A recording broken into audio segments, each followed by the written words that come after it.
Hey guys, welcome to another episode of Amber Unfiltered. Today I wanted to talk to you guys about an interesting topic that I came up with like a week or so ago. I wanted to talk about some shit that I don't miss in corporate America, but before I do that, don't forget to like, comment, and subscribe. Also, if you want to cash out me at Amber Unfiltered Show, that'd be greatly appreciated. So bitch, I was like, this really came from my husband. I got inspired by him.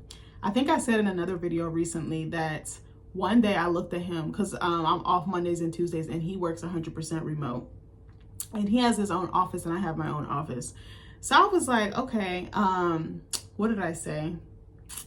I forgot where I was going with that. Hold on. So one day I was home. It was like my day off and I was just chilling. Like I'd just be watching movies. I'd be doing stuff for the channel. I'd be like doing other stuff. So I was just like, all right, I was just having a chill day. And he kept closing his door. Like he'll close his door if he's going in a meeting. And that's usually my indicator. Like just leave him be, whatever the case may be. Like give him his space so he can work, so he can cook basically. So I'm like, he literally kept closing his door back to back to back. Like no sooner he's opening it, he's like, oh, I gotta go in another meeting. Oh, I gotta go in another meeting. And I'm like, I literally was thinking to myself. So I was like, how are you supposed to get any work done? I was like, you're in constant meetings. I was like, that's taking time away from your actual productivity and your actual tasks that you can complete or work on to get to completion.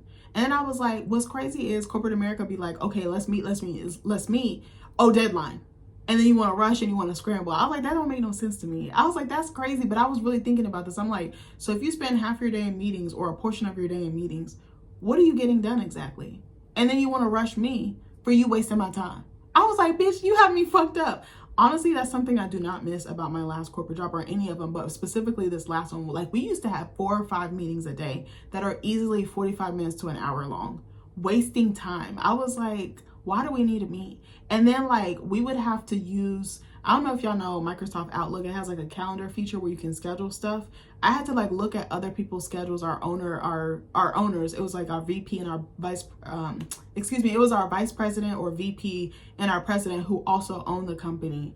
Trying to get shit on their calendar. They would be booked all day with meetings. And I'm like, no wonder your ass is working when you get home and when you're on planes and trains and automobiles. I was like, because you don't have any time to do it in the office. I was like, I need a work-life balance. Like I'm very big on that. Like when I work, I work.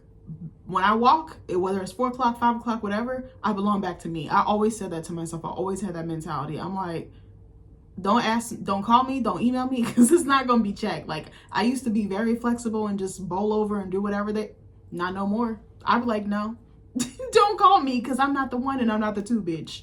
But yeah, I was really thinking about that. And I remember feeling so exhausted and like groggy after these meetings. I remember by like Friday, and Fridays we got to work from home unless we had like an interview or some type of important task, like a meeting or a meeting or something important that like needed to be done before the weekend. And I would be so tired and we would start earlier. Do you know every single Friday we had like a 2 or 3 hour meeting? Sometimes it would go longer than that because it was to review at all the things from the week. We had like a little PowerPoint and like each person was assigned a section. There was like an HR section, an accounting section, a business section, a contract section. Bitch, it would take hours and it would start at 7:30 and end at like almost it was supposed to end like 9:30, 10 o'clock. Sometimes it would go 10:30 to 11. Do you know how exhausting that is? And then our regular days throughout the week, Monday through Thursday, was 9 to 5. It was like such a shit, like it threw me off every time. And I was like, I know it's coming, but bitch, I'm not ready. Like sometimes I would be driving on my way to the office when we had to be there and I'll be on my phone driving, listening to the meeting. I was like, this is nuts. I was like, like every other week, maybe I could see, but it was just like the same stuff over and over and over again. Oh, we'll get to it. Then the time comes. Now you want to rush me and sweat me like a you know what in church. I'm like, you are crazy. Like I never found those meetings to be productive. They would be so boring and I would literally just be on mute. Sometimes I would turn my video off. I'll be in there eating. I'll be in there looking on Amazon. I'm like, bitch, like I don't care. I'll say it now. Like I was like, this is so boring. Sometimes I would do fucking homework on the side because I was like, this is a waste of my fucking time. And then like sometimes I wouldn't have any work to do. So I was like, I gotta fill my time somehow. And I'm like, I got this assignment due, so I might as well start working on it. Like not good, but that was my mentality. Like I did not understand the excessive meetings. And what was even crazier to me was the people that I would be having these meetings with, we all sat next to each other. Literally, it was just a row of offices. It was like 4 or 5 of us. And I was like, why don't we just go in the conference room or why don't just go in the hallway? Closing our doors and we sitting right next to each other. I thought that was the stupidest shit I ever my life. I was like, this makes no sense. And it just was, for me, meetings are just people who want to hear themselves talk. I don't have it to do. Can you put it in an email? Can it be pre-recorded on Zoom and I could watch it while I'm on my lunch break or whatever the case may be, or working on something else? Like, it was so crazy. I had never worked somewhere that had that many meetings in one day. Like, it was exhausting. And like, then I wouldn't even feel productive. I would just feel so sluggish. Like, I don't even have any two brain cells to rub together because I spent all my energy fucking doing this stupid shit. And then it's like, then someone asks a question, that's another 20 minutes there. Or, and then they would like try and include me for stuff that like I didn't even know about. So I'm like, oh, I want your feedback. I want it to be collaborative. I want you to bring creative solutions to the table. Huh? I was like, you don't lost your fucking mind. But anyway, I wanted to do a video talking about this. So I wanted to talk about, well, I guess I just touched on one of them. The first one was meetings. I feel like meetings are always a waste of time and they really take away from the actual tasks that need to be done. And it's a lot of just repetitive, like repeating the same information over and over. That's something I noticed with this company.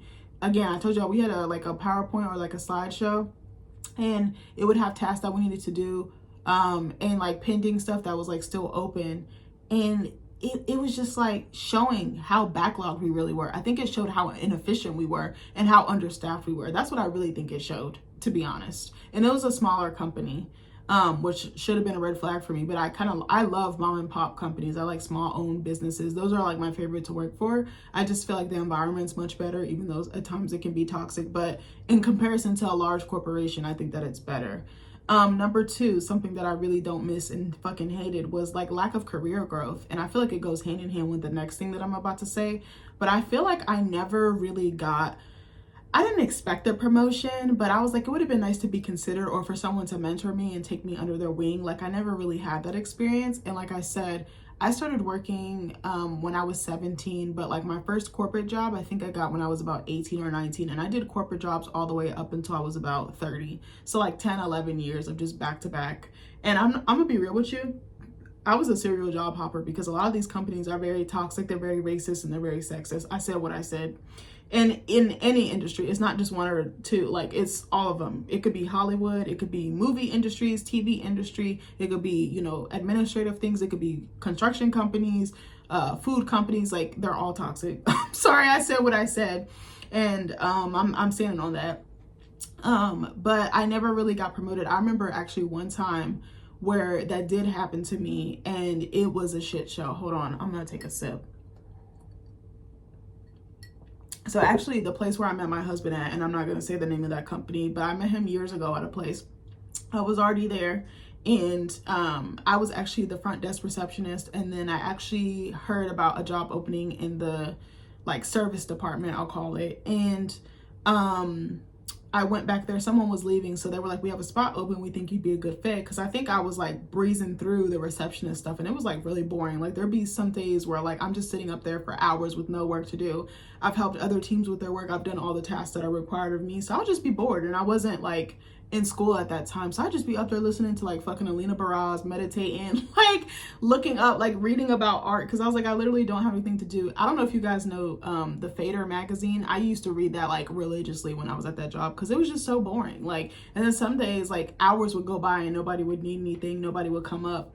And we had like a front buzzer where like we had to buzz guests in and like escort visitors and stuff like that. Like it was a chill job, but for someone who likes to be busy and likes to be stimulated, it was kind of hard. Like it's only so much work you can do. So then I took the job in the back and I actually met one of my best friends there. Actually, I met two of my really good friends there and I'm actually still friends with them to this day. I'm actually seeing one of them after I finished recording this video, ironically. And I saw one of them last week. I spent the weekend at her house, or the week at her house, excuse me, which is in my other video. So my scam video. So hopefully you guys like that. What was I gonna say? So I got this job and I had been in that position for like a good year, like year and a half, almost 2 years, and at least about a year. And I remember we had a group meeting with like other departments, and because it was like broken off into different departments, but we would all like be interconnected and do work with each other. So I remember we were in this meeting and I started asking like all these questions because I was like, well, what about this and what about this? And they were on a different team. So they were like, oh, like we didn't realize like how smart and like not forthcoming, but you know, like inquisitive or curious she was. Like, we kind of need something like that on our team. Like, do you guys mind if we talk to her about a potential position on our team? And I was like so scared because I was like, this team is all I know. Like, even when I came in for the receptionist job, oh, hold on one second. Oh, okay, sorry, one of my friends just texted me. I think it's the friend I'm supposed to be meeting with. Now she wants to reschedule. But anyway, so what was I gonna say? I just lost my train of thought. Sorry, I was too busy reading the text message. Let me go back. So yeah, they were like, we would like to see if maybe there's an opportunity for us to work together, her to work together on our team. So they were like, hey, we want you to come to, what did she say? Oh, sorry, I just lost my train of thought. I think they wanted me to come to a meeting and see how stuff worked and see how well I did in that, and then kind of go from there. And they loved me in there, and they were like, oh my God, like you need to be on our team. So I talked through with them. I'm like, what's the salary looking like? Like, what's the hours? Like, what are you requiring me to do for this position? All sounded great. And I was like, okay, I can either take this position and push myself outside of my comfort zone, or I can stay in my comfort zone and keep getting what I'm getting. And I absolutely love the team that I worked on, but like, I wanted more. I wanted to grow. I wanted to see what else I was capable of doing, because no one had ever shown interest in me like that. Like, I was always just kept at whatever position I was hired for. That was it. Unfortunately, but I never had like the tools or the vocabulary to advocate for myself. But I also think that they didn't see enough value in me to move me around or to give me a chance to learn how to do something else and compensate me for that. Because I feel like a lot of companies do this really toxic thing where they'll give you a lateral promotion, but they don't give you an increase in pay. They expect you to do more work, but don't compensate you or give you some type of benefit to help offset that. If you're not going to give me more pay, well then give me better insurance. Give me a bonus, give me something, you know, not a fucking t-shirt, not a fucking hat, not a fucking pen, or a pizza party, a raggedy ass pizza party that I got in like 5th grade with like the fucking 1/3 slice of the pizza. Like, I was like, that stupid shit pissed me off real bad. And so, hold on one second. So they were like, take your time, think about what you want to do. And I said, okay, I'm going to take it. Like, everyone was telling me, like, take it, like, you know, give it a chance. And I was like, all right, I'm gonna do it. I'm gonna go for it. And the money was supposedly much better than what I was going to be making. Not much better, but significantly enough that it made me come up off my position that I had been in for a while. And again, like I said, I love those guys. I loved working with them. It was one of the best teams I ever worked on. I still stand by that statement today. Outside of the coffee shop that I work at, like, that team is amazing. So, what was I gonna say? So I go on this team, and this new team, it was not what I was expecting, or it wasn't what, I don't want to say it wasn't what I was expecting. I think it was it was overpromised and underdelivered. I feel like that's something that I've been saying a lot, but it was like, it wasn't as exciting. My boss would kind of disappear a lot. And I'm not gonna share too much on what they were doing, but it was not work related. I'll just say that. Because I still have some type of contact with this person, so I'm not going to shit on them too hard, but personal things that should have been done outside of work time, I'll just say that. And again, I'm not trying to rag on them. This was the truth. And the work was very tedious, and it was very much like, oh, we're just giving you this work just to do. Like, it didn't feel like anything engaging, anything stimulating, like, show me how to work software, show me how to call customers, show me how to do presentations, or whatever the case may be. And I learned how to do that with one thing, because there was like a system we used to take to customer sites. So I like learned how to use that, but it wasn't very exciting, and I didn't really get to do one on my own. I had to do a mock one to like my boss and her boss, but outside of that, no. And a lot of the time I was left alone. So because it required a lot of like traveling on site and communicating with customers and like giving presentations in front of groups of people. And I was like, I don't have no problem with that. Like, I wanted to do it, but I would just be left alone. So then I started doing schoolwork. Like I said, like, I was like, fuck it. Like, you're leaving me alone for hours with no work or no tasks to do. And I'm asking and I'm not getting it. Like, you know, I'm gonna just coast. Like, that was my thought. And I was like, it probably wasn't right, but if you don't care, I don't care. Like, that's how my mentality was. And then the pay was not giving. So I was supposed to be making more money, and then I think I was supposed to be salary, but my cap was supposed to be higher than what I was at, because I was hourly before. That's another thing. Salaried is a scam, because they get more work out of you without paying you for it. Look that up. Don't at me, at your mama. I would know, because I worked in HR and I saw people's salaries, which showed a very alarming issue that people were severely underpaid and struggling to keep afloat. But that's another discussion for another day. So the pay was not lining up. I got my first paycheck and I was like, all right, it might be a little off because I transitioned from another team. Several weeks go by, a few months go by. I don't even know if I stayed there that long. A few weeks go by and I'm noticing the pay is not adding up. And I was like, what the fuck is this? So then I was like, I went to go ask my boss and she was kind of like, not my clown, not my circus almost. So then I was like, okay, I'm going to go to your boss then because you're not giving me the answers I need. And I was doing a lot of the work and someone else was taking credit for it. So that was another thing. Again, I adore this person as a person, but I think working with someone and adoring them as a person separately is two different things. Again, I don't hate this person. I don't have any ill will. It just what it was. And they were a white woman. So you also add that dynamic, blonde hair, blue eyed, all the things.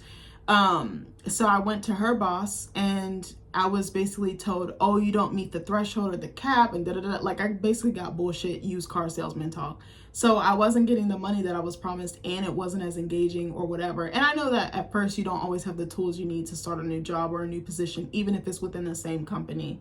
But bro, it was so fucking boring. I started going back to my old department, like in the back, there was like cubes back there and I would just go hang out with them in like the morning and stuff because I knew I was going to be alone. I was just left alone for hours on end. It literally reminded me of my childhood, like just being alone, just being left to your own devices, like do whatever, whenever, like the Shakira song, okay? So I was like, okay. And then I finally was like, I can't do this anymore. I actually asked for my old job back and they were like, you should think about it. They were like, we would love to have you back, but they were like, if you do, then you need to go ask the boss's boss. So my boss, the blonde hair, blue eyed lady's boss, for your old job back. And I was like, oh my God, I'm so nervous. Cause like they advocated for me to get over here. Like it was like nerve wracking, but I was like, well, it's the price I gotta pay. So I went to her and I said, I want my old job back. She was furious. Like she didn't like lay it into me, but you could just tell like she was like literally livid. And I was like, well, if you guys didn't suck ass, I wouldn't be trying to get my old job back. So hold on one second. So I was like, okay. And then I went back to my department and they had actually hired someone else to replace me, but they welcomed me back with open arms and I was back in business, baby. And then a little bit after that, I met my husband and here we are. But yeah, that was one of the only times that I can visibly and vividly remember that I was offered an opportunity for growth and then it was bullshit. So I was just like, no. I think another time I was offered something, but I turned it down. I was like, no, because it didn't seem worth it to me. And I was like, I already smell the smoke through the trees. Like, I already know it's about to be some bullshit. Okay, so number 3, it kind of goes hand in hand with the career growth thing, but something called being pigeonholed, which basically means like you are hired for a position and then you're just stuck in that position. There's like no upward mobility. There's no learning any new tasks like that. You're not like, I feel like every job I've had pretty much, I feel like I've always been understimulated and under challenged. Like I'm a person who likes trying new things, learning new things. I'm a very fast learner and I can adapt to anything. Even if I don't know something, I will kind of take tricks from previous jobs or whatever, or previous tools and try to like implement them in that way. Sometimes if I really don't know, I'll look it up online and then I can figure stuff out. Like I'm very experimental, you know, like with softwares, how you can like break them, or like if you're learning a new software and you come across an issue, I just look it up and then that's how I find it. I be finding instructions online and then I just start playing around with it. Like you just have to be afraid to break stuff. You can always fix it. That's the thing. Hold on one second. My throat dry as hell. Hold on, I gotta pour some more of this. I got my limoncello, you guys. I just poured the rest of it, but I'm about to show y'all the can again. This can is so pretty to me. It's giving Italy. It's giving rich girl teas. I love that for me.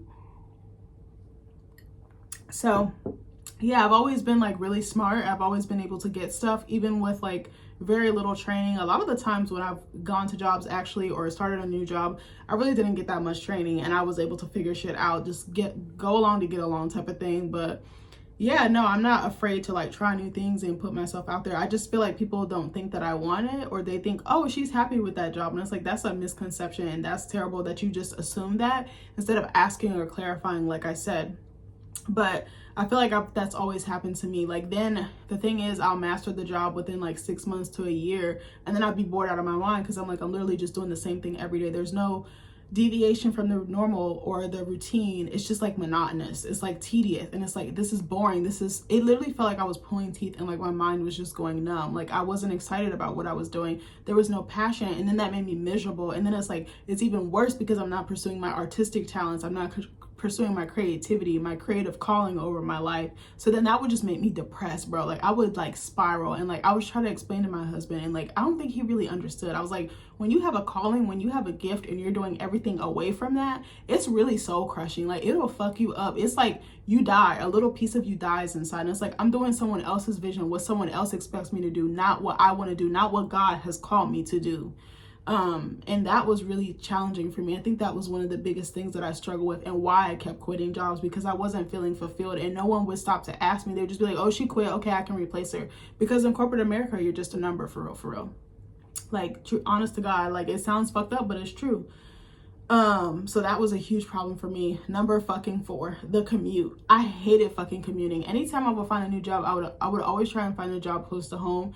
And then I realized the jobs closer to home didn't pay like that. You always have to go the opposite direction of your house. And we're like in the DMV, so you know the expectation is to go closer to DC so you can make more money. But it's like the trade-off. That commute, I'm not trying to be in traffic for 2 hours. I'm not trying to get up at 5 a.m. every day. I don't want to get on the train. I don't want to get on the bus. I don't like people that bad. Like I love them, but I need my distance. I need to just hop in my car and get up. What's the Soulja Boy song? Hop up in my what's the song? I got hop up out the bed, turn my swag on. That was me. Like I'm like, I just want to hop up out the bed, get in my car, go, then leave, go. Like I don't want to wait on nobody. I don't like waiting on anybody. I'm very independent, maybe to a fault, and maybe that's a trauma response, but bitch, I don't want to do it. Like I don't. So yeah, that was horrible. And I would be so tired from the commute. And then like you have to mentally prepare, okay, I'm about to sit in traffic for an hour. Like, and I'm like, I don't even live that far, but it's like the traffic is so bad. I remember like just like physically feeling tired, feeling drained, like someone ran me over with a fucking pickup truck or an 18-wheeler, bitch. Like I would be so tired. And then having to get up.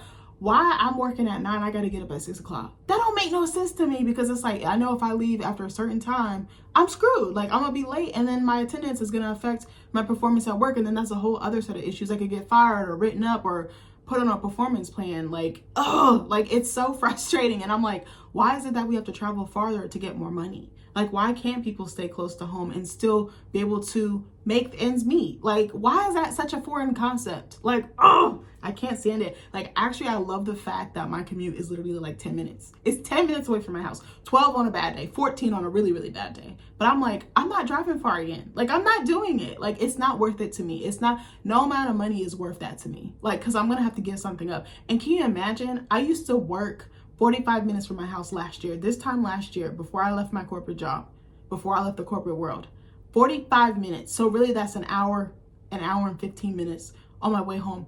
And I would come home, cook dinner, and do schoolwork, bro. The whole week. Bitch, I was tired. I don't even know how I did it. I don't.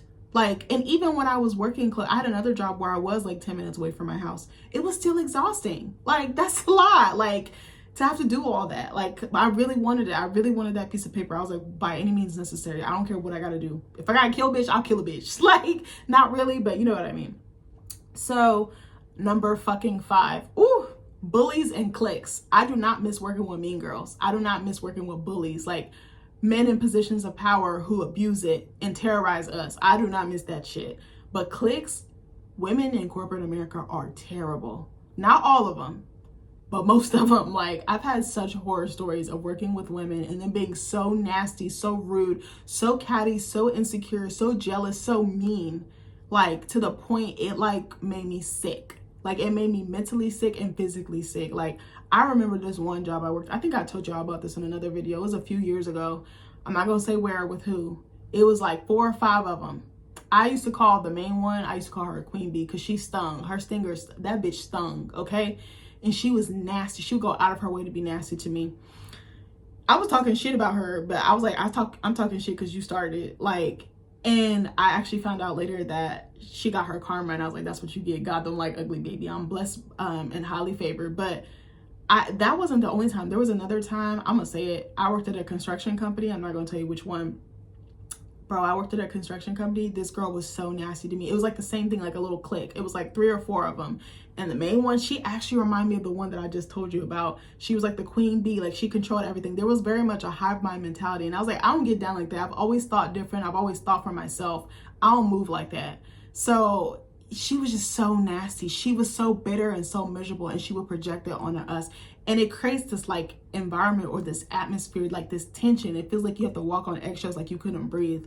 And it was me and another black girl that like banded together, and we just locked in and like held each other down. Like it was such a toxic environment, and that girl had control over all of our team, even over our manager. Like our manager was so scared of her, she didn't even check her or check the behavior. Like it was so intimidating and it was so tense. And I was like, 8 hours a day and I'm over here just fighting for my life mentally. Like, this is not cool, bro. Like, I do not miss it though, but men can be just as bad. I remember working at this place and there was like a good old boys type of club, but then they were also like, we only expect women to be our secretaries or our assistants. Like, it was very much giving Mad Men. Like, it was crazy. I actually love that show, and I had started a video about why I could relate to the women on that show, but then I think I ran out of storage.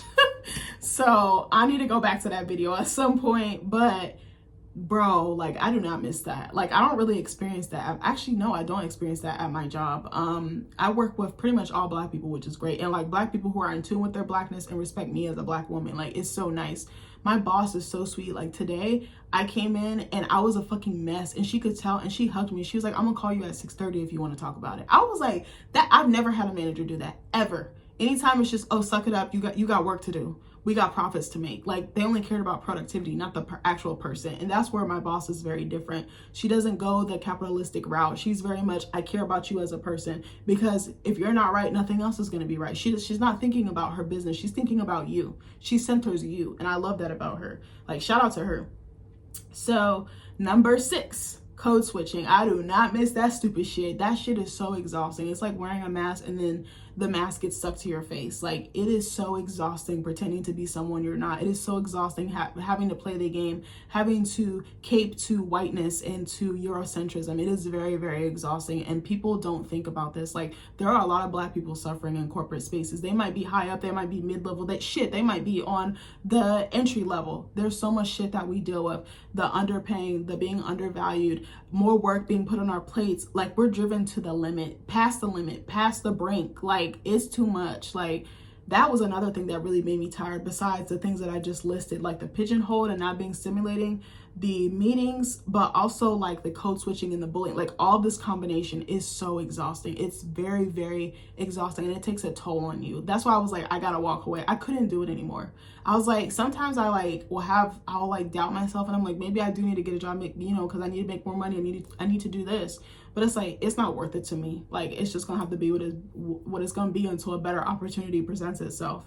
But bro, it was so exhausting. I literally felt like Georgina, I said this in another video, in Get Out, like, just suffering and silently crying and weeping and breaking down inside. But I have to hold it together. I have to put food on the table. I have to make money. Like, what else am I supposed to do, you know? Like, it was so hard. But yeah, I don't know. It just is painful, and it's like no one even knows you're suffering, and or if they do, they don't even care, or they don't even validate you. They're part of the problem. They're perpetuating it. Sorry, one of my friends is calling me. But like, it is so difficult, and it weighs you down, it bogs you down. And like, I would try to explain to people, like, I can't do this anymore. I can't do the corporate shit no more. Like, it's not for me. I'm a very artistic, creative person. I'm not climbing the corporate ladder. I'm not kissing anybody's ass. I don't care. That amount of money is not for me. I always said I never wanted to be a manager, ever. You know why? Because managing people is a lot, and people be doing too much. I'm not about to chase you to do your timesheet or to do your fucking job. And then the complexities of like different work habits, different work ethics. I don't got time. I'm not babysitting a grown ass adult. I just want to make enough money that I can live comfortably. That's all I want. I don't need to be a millionaire. It would be great, sure, but I don't need it. I would write for the same amount of money I was making in my corporate job. And I never made past 50K. You will never believe it. I worked in corporate settings for 10 years, had loads of experience. Maybe the job hopping didn't help in the breaks in employment, but bro, I had 10 to 11 years of experience, and I only made 50K. That should tell you something. I should be making more than that. Like, why are people struggling? Like, this is so crazy to me.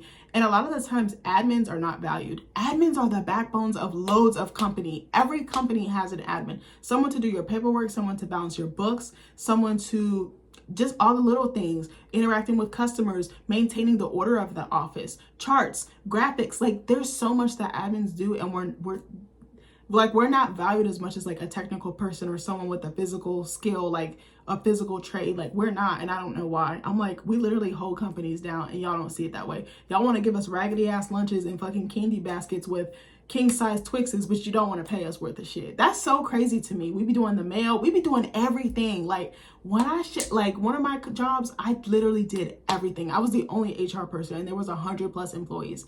I was doing shit for employees I should not have been doing, because I love them, and they were like, I don't know how to do this. I don't know how to work a fax machine. I don't know how to work the printer. Amber, I don't know how to work the phone.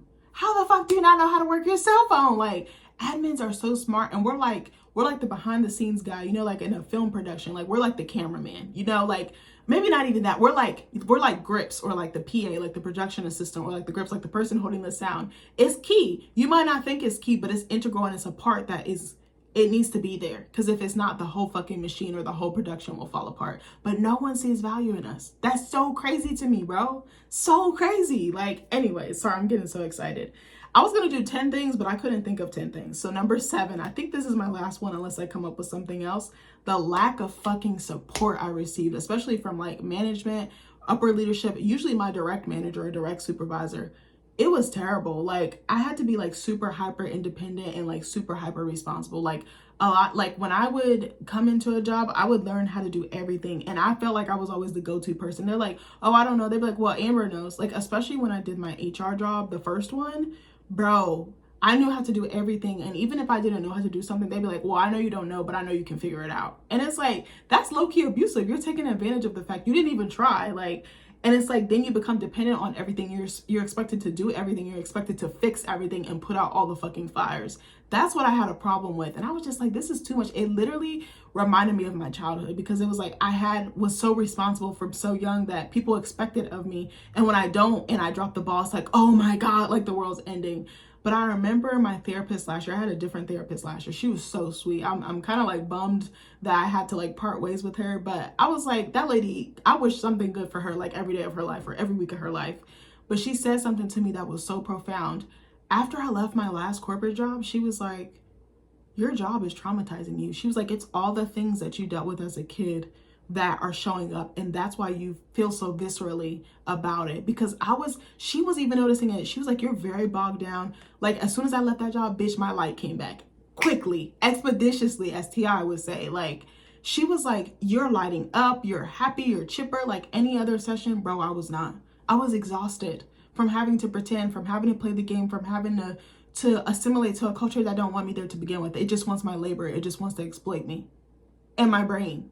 Like, in my body. She figured it out, and I was like, bro, you're right. I was like, the bullying in the cliques, the fucking being left out, being left alone, lack of support. I was like, it's all the things. I was like, she's so, like, I don't know how I didn't see that, because I was like, why am I stressing? Why am I reacting so strongly? And I would like tell anybody who would listen in my support system, and I think they were like, oh, she's taking it like too far, or she's too sensitive, she's too that. And I don't think anyone understood, but I was like, no, she understood. She understood the assignment and then some, bitch. She understood the extra credit, the bonus paper, shit. Like, I was like, oh my God. I was like, she's right. And I was like, bitch, like, I do not miss that shit at all. Like, I'll be looking at my husband, I'm like, like, not really, like, because I think he likes what he's doing. And what's crazy is he's actually had the same job for 6 years. I've never stayed anywhere that long. And I always would be like, okay, this is going to be the job. Like, I'm going to stay here for 5 years. And then it would be like certain stuff would happen, like these microaggressions and these experiences and events would happen that would make me be like, I can't stay here, dog. Like, I can't condone this. I can't do a disservice to myself like that. The longest job, I've never stayed there a full 3 years, but there's been 2 times where I've almost stayed at a job for 3 years. Actually, no. It was 2 years, and then the other one was almost 3 years. I never could make it past like that 2-year mark. Sometimes I couldn't even make it past a few months. Sometimes I couldn't even make it past a year, because it was just so toxic, and it was just eating at me. Like, racism eats at you. It erodes at you. It chips away at you, at your soul, your culture, your identity, your essence. Everything that makes you you, it chips away at it. And it's very prevalent in these environments. And that's why I don't miss it. Like, I experience it a little bit in a coffee shop, because there be white people that be coming in there on Karen type of time or Kevin type of time. And you be like, don't do that. Like, but we be gathering them, but in the nicest way. But other than that, I don't really deal with it. And I was just like, that's crazy. Like, I literally do not miss it. I don't miss it. I do not want to go back. And I know that being an author, I'm gonna have to deal with corporations, like publications, publishing houses, and you know, that type of infrastructure. It is corporate in nature. But I was like, maybe I can get like a smaller or a mom and pop. I would prefer something like that than like a huge one. Like, I'm just giving an example, like Penguin Random House or something like that. Like, I prefer that down home grassroots feel. That feels better to me, and that feels more authentic to me. But bro, I don't miss it. And I don't miss people making attacks on my blackness, whether it's indirect or direct. You have white people in here asking me about my hair and, you know, certain things. Why can't I say the N-word, this, that, and the third? And you're like, that's wrong. Would you be asking a white person that? Would you be asking whoever in accounting that? Like, you know damn well you're wrong. Like, people be trying you. People really be trying you. Sorry, I have my laptop open. People really will try you. And it's like nothing you can do about it. You just have to suffer in silence. Like, you don't have to. It's like, but if you clap back or respond the way, you know you're going to get in trouble. And then there's like the trope of like, oh, you're the angry black woman, or you're too assertive, you're too dominant, you're too masculine. But it's like, bitch, you tried me and I'm going to come for you every time. Like, the fuck? What you think? Like, what did you think was going to happen? Hello? Like, oh my God, there's so many things I don't miss. There's so many other things, but those are like the main ones that really stick out to me. Like, it was so traumatic, for real. Like, I'm so happy I'm not in that space anymore. Like, I just be so grateful. Like, I'm out here living my best art life, my best creative life.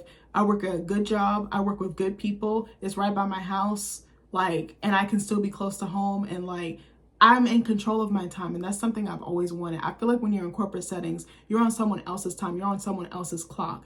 And that's exhausting to me. That's almost counter like intuitive or counterproductive to what I'm trying to do for myself and like what type of life I'm trying to live. But yeah, like that shit, it bothered me for real. I was like, oh my God, like I felt a weight lifted off my shoulder. I remember when I put in my notice, I was so happy. I was like, I shouldn't be happy because I don't even know what's coming up next. Like, I don't even know where my next check is coming from after this one that I'm gonna get. Like, I didn't know anything, but I just gave it to God and I gave it to the universe, and I was like, I'm gonna just go where the wind take me. And it's been a ride, but I really appreciate it. And I was just like, I wish more people could experience this. I wish more people would take a chance and step away and really step into their calling, because to me that's better than anything. The money will come, it will come, but you just gotta walk out on faith, which is hard, easier said than done. But anyways, I love you guys, and I'll see you in the next video. Bye.